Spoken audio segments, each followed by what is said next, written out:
It's that time of the year again. Apple's getting ready to buy another company. Hey you, it's me, Curtis P. It's time for some coffee.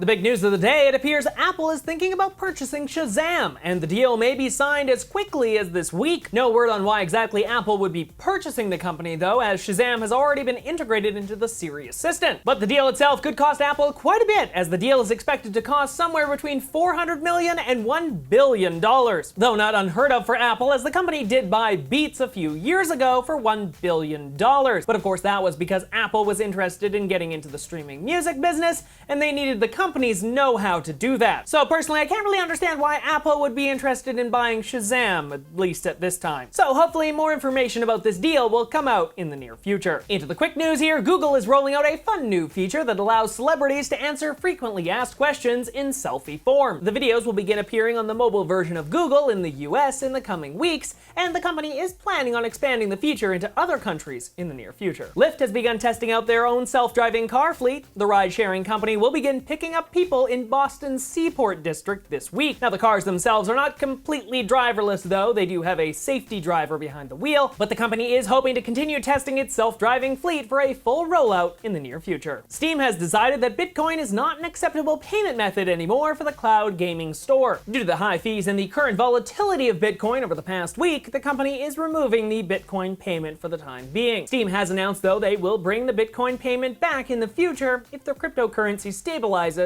and the transaction fees are lowered. Budweiser happens to be the latest company to pre-order the brand new Tesla semi-truck. The company has announced an order of over 40 of the brand new electric semi-trucks, and Cisco is also pre-ordering 50 of the brand new trucks for their fleet of 4,000. The Tesla semi-truck will start production in 2019 with a starting price of $150,000 per truck for the low-end model. And keeping with the Tesla news here, the company appears to be testing out the new Model 3 in Montreal, Canada. 2 new Model 3 cars have been spotted driving around Montreal with California license plates on them and Tesla employees inside. Seems like the company is conducting some cold weather testing for the brand new cars, but it is a little strange since the cars are already, of course, in full production down in California. Next up, it looks like a brand new space race is heating up as the CEO of Boeing has announced his company will be the first to bring people to Mars. In a statement from Dennis Mullberg, CEO of Boeing, he stated, "We're going to take the first test flights in 2019, and we're going to do a slingshot mission around the moon. Eventually, we're going to go to Mars, and I firmly believe that the first person to set foot on Mars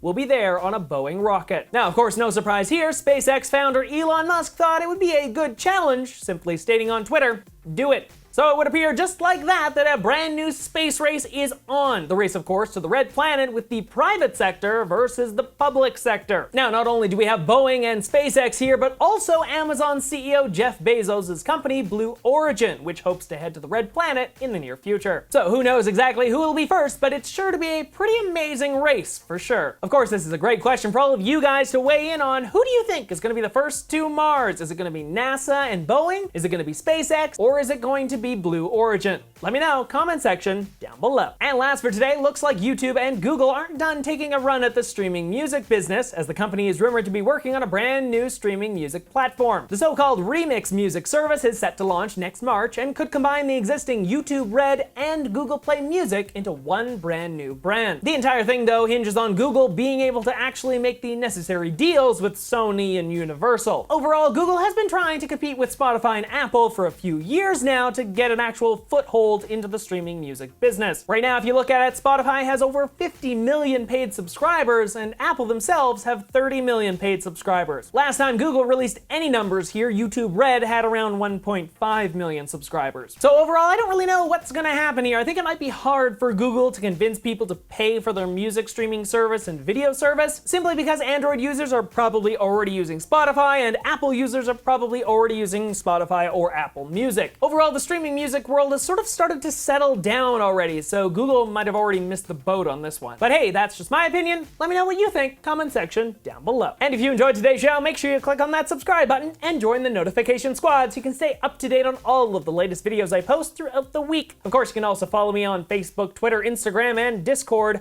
Links to all that are in the description down below or on my website at curtisparody.ca. Well, until tomorrow, everybody, I'm Curtis Parody. Have an amazing day.